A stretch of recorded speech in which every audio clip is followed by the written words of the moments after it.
Bom, galera, vou dar um overview aí para vocês do como funciona o nosso BPM, que a gente viu o exemplo aí durante as aulas. Vou mostrar para vocês como funciona a execução durante a aula. A gente teve um probleminha lá de execução, mas eu já corrigi. Vou mostrar para vocês o que foi que aconteceu e como resolver. Primeiro vamos dar uma olhada nos arquivos, para a gente ver aqui o que a gente precisa validar aqui primeiro. Bom, dentro do JBoss que vocês têm aí, tem um diretório bin aí onde vocês executam os arquivos, o arquivo ram.sh para startup, mas a gente vai dar uma olhada aqui, ó, em server, default,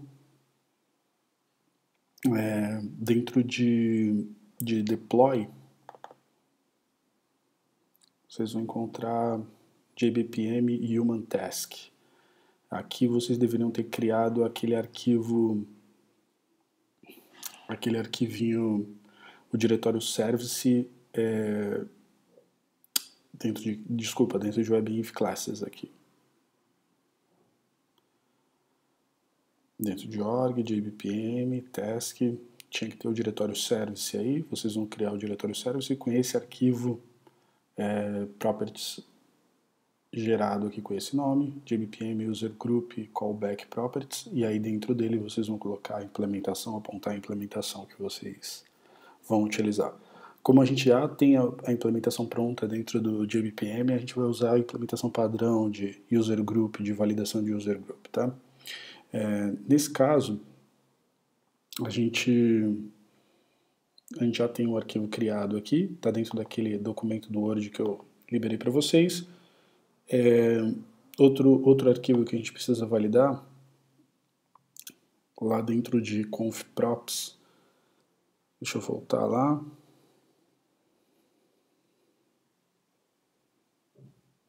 Aqui dentro de confprops, aqui a gente vai ter brms users.properties, que a gente vai abrir aqui. Era para ter criado um usuário aqui, né? O usuário aluno, no caso de vocês.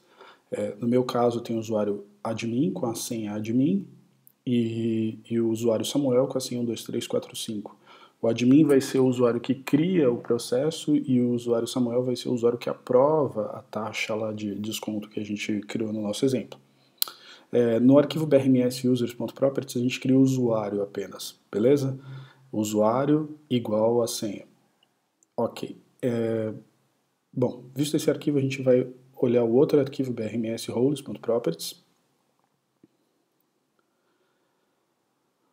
onde a gente vai definir a role do usuário que a gente criou no outro arquivo. No nosso caso aqui, o admin e o mailman já existem aqui, né? Então a gente tem para o usuário admin JBoss admin, HTTP invoker, que não importa para a gente por enquanto, e a role user e a role admin.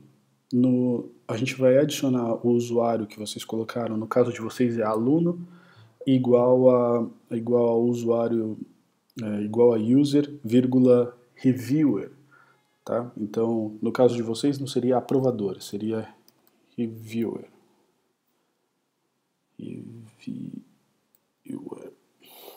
Ok? No meu caso eu botei aprovador, botei em português, mas vocês podem botar reviewer aí, no caso de vocês. Não teria aprovador, teria apenas user e reviewer, ok? Bacana. Não vou salvar esse cara. Beleza. Voltando aqui para o diretório conf, vocês devem ter criado o arquivo roles.properties. Ok? Esse arquivo roles.properties é pro JBPM task. Então aqui a gente vai definir qual é a role que vai ter acesso dentro da user task. Quais são os usuários que vão ter acesso para aprovar a task de validação de desconto lá que a gente criou. No nosso caso aí, a role, vocês deram o nome de reviewer, a gente deu o nome de reviewer, então dentro desse arquivo, o usuário admin pode aprovar e o usuário aluno, no caso de vocês, também pode aprovar. Então, no caso de vocês teriam a linha assim, ok? Eu não vou deixar esse usuário aqui, senão a gente vai ter problema de acesso aqui, porque o usuário na verdade não está criado, nem existe, enfim. Ok.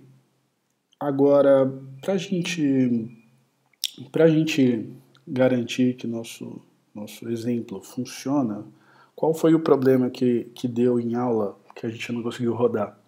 O problema foi o seguinte, eu já tinha rodado algumas vezes o exemplo e o nosso BRMS e o JBPM, ele salva tudo dentro de uma pasta chamada data, porque ele usa um banco de dados embarcado, um banco de dados chamado H2. Então, se a gente entrar aqui dentro de server, default, e entrar em deploy, o nosso... Deixa eu dar uma olhada aqui no nosso data source.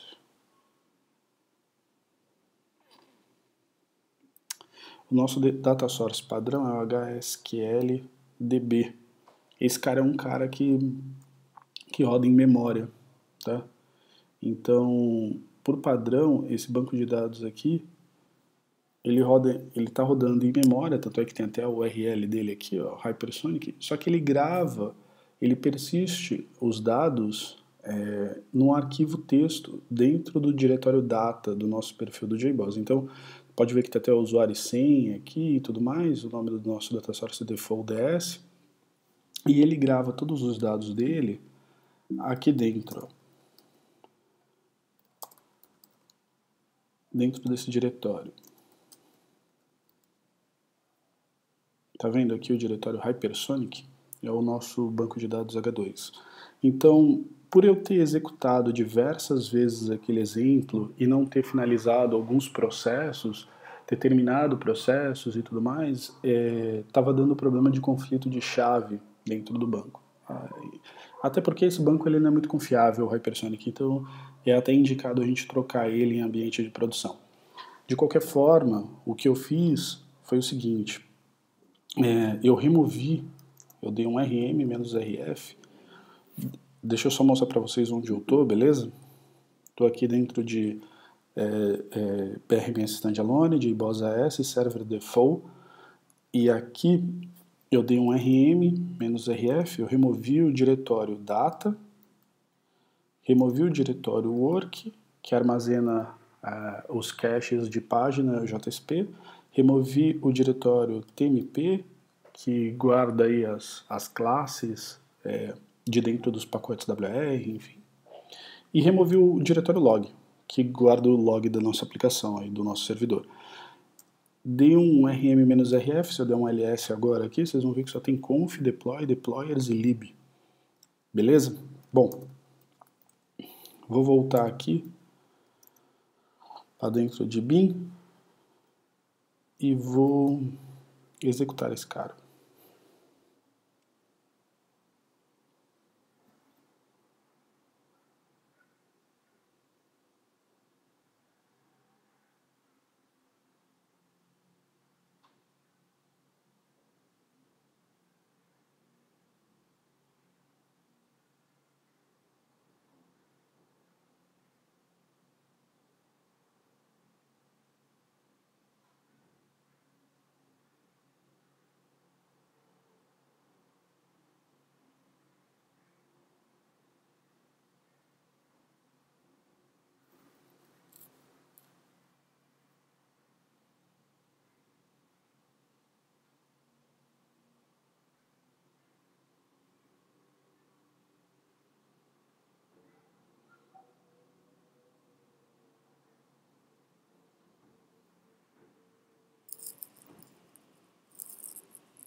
Subiu o nosso JBoss, agora eu vou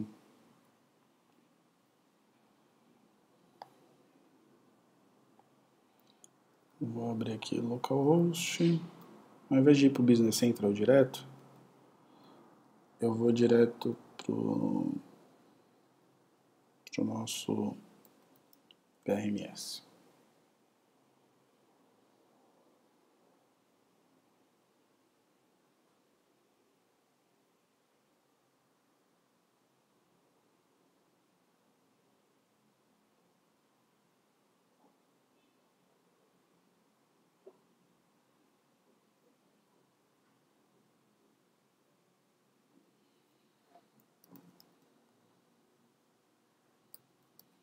Vou logar como admin.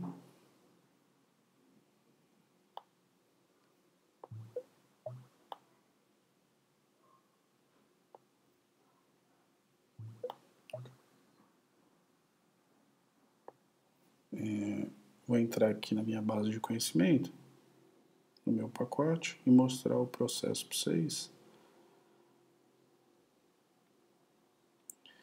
E mostrar o problema de validação de JavaScript que a gente estava vendo ontem no final da aula.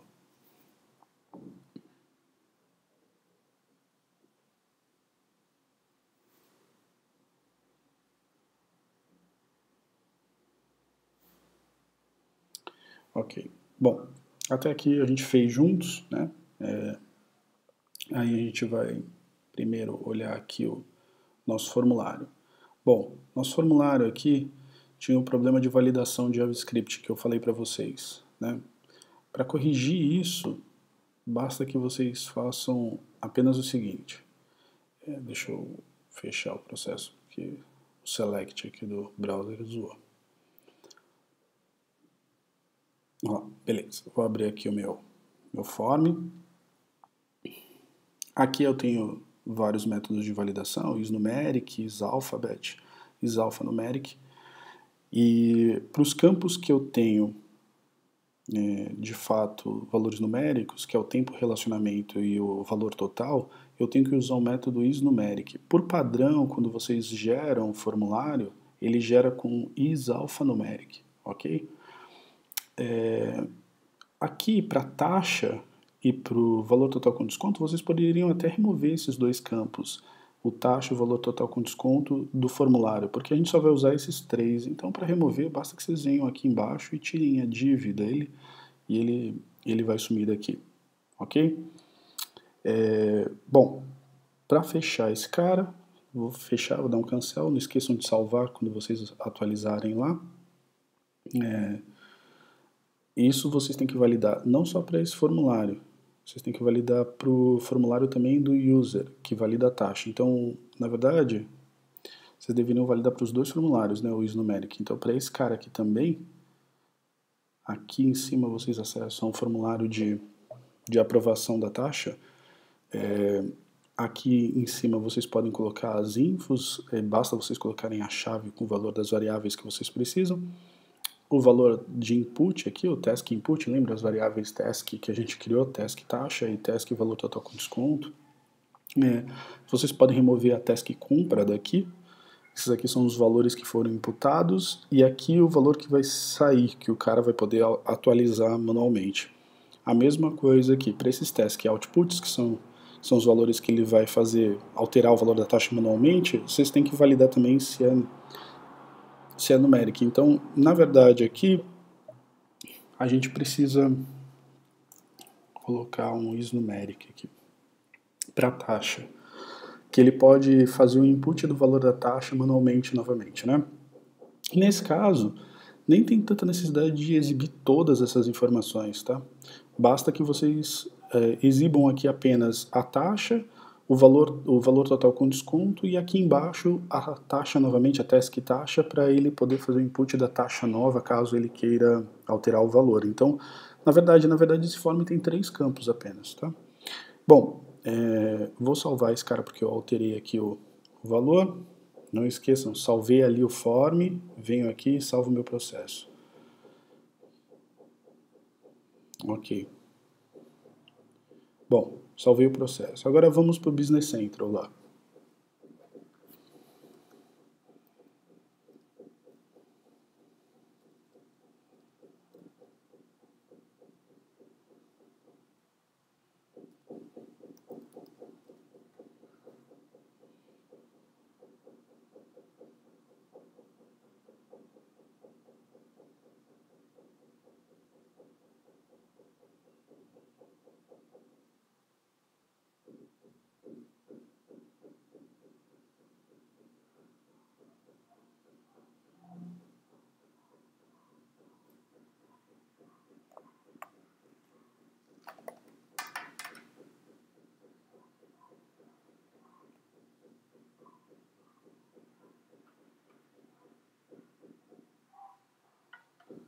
Bom, aqui no Business Central, vou logar como admin.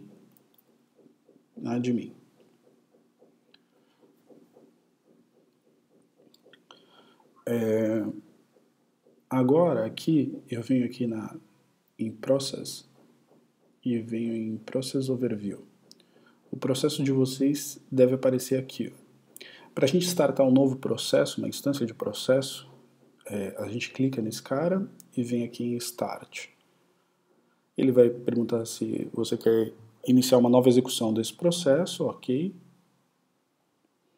Bom, e aí aparece o primeiro formulário, né? Esse primeiro formulário é aquele que a gente clicou em cima lá do nosso desenvolvimento do nosso fluxo, aquele ícone de uma pessoa pequenininha bem em cima do fluxo, lá em cima. Bom, tempo de relacionamento.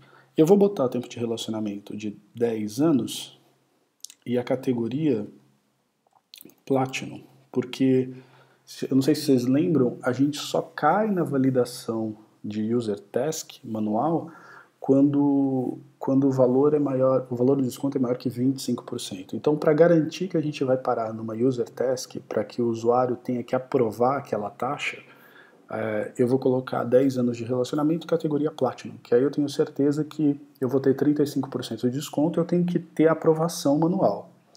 Caso vocês coloquem aqui, por exemplo, tempo de relacionamento igual a 1 e categoria Premium, vocês vão ver que não vai parar na User Task. O fluxo continua direto, porque ele não precisa de aprovação manual de um usuário, não precisa da intervenção de um usuário, ok? Para que a gente tenha intervenção, vou colocar o tempo de relacionamento 10 anos, categoria Platinum e valor total 100, para a gente ver o valor da taxa correto e ficar mais fácil o cálculo, tá? Vou dar o submit aqui. Bom, ele fez aí o input dos dados dentro da nossa instância do processo. Para a gente ver como está correndo o nosso processo, vocês vão ver aqui a instância 1, ela está rodando, a hora que foi criado. Se vocês quiserem olhar o diagrama para saber onde o processo está parado, por isso que a gente clicou naquele botão PNG embaixo do processo, para gerar essa imagem. E aí ele mostra, olha, seu processo está parado na validação de desconto, está aguardando uma ação de um usuário aqui, ok? Então dá para ver a setinha vermelha aqui exatamente no momento que parou o nosso processo aguardando a validação manual. E é aquilo que eu expliquei, se a gente tivesse colocado o valor 1 e Premium, a gente teria passado aqui por cima, porque o valor seria menor que 25%. Tá? A restrição não cairia aqui na nossa validação manual. Passaria direto, removeria os fatos e calcularia do jeito que teria que calcular. Bacana. Ah, mas eu quero saber os dados do meu processo. Vem aqui em Instance Data, vocês vão ver os valores de todas as variáveis. Tá? O valor que a gente fez input de Platinum, o tempo de relacionamento 10 anos, o valor total da nossa compra e a taxa já foi calculada. Porque a gente só está esperando a aprovação. Então a gente tem aqui já o valor da taxa que é de 0,65, ou seja, de 35%. Ok?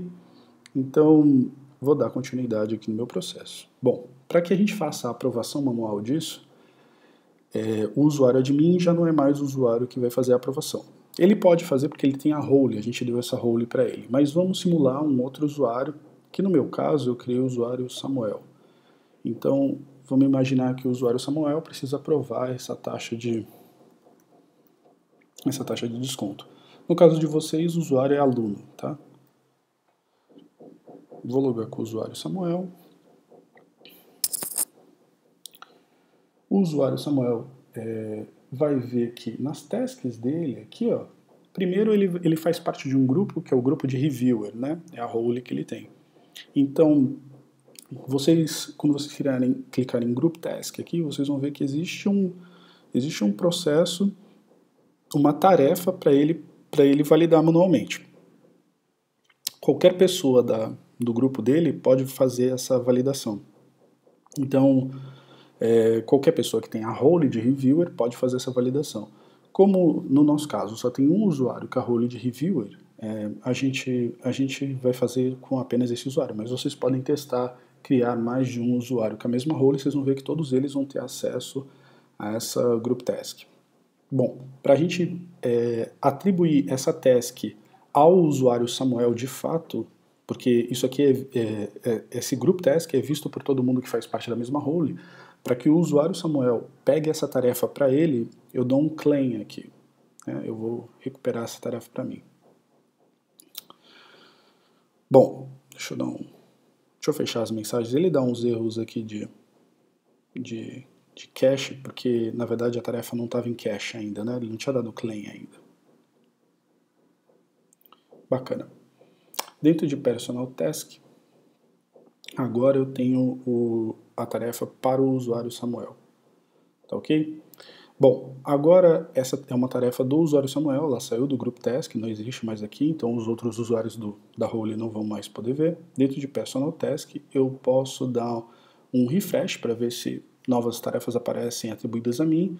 Eu posso dar um view nessa tarefa, dar um release, posso liberar essa tarefa, não vou fazer nada com ela, não quero executar essa validação manual, eu simplesmente descarto ela. Ou eu pulo ela, né? Eu não passo pela validação. Eu simplesmente deixo do jeito que está. A diferença entre o release e o skip é que o release ele descarta a instância do processo. Essa instância não é mais válida. O skip ele simplesmente pula a minha validação. Então, os valores que vieram antes continuam sendo os mesmos dali para frente. É como se eu tivesse olhado a tarefa e tivesse dado um continue sem ter alterado a taxa, por exemplo. Tá ok?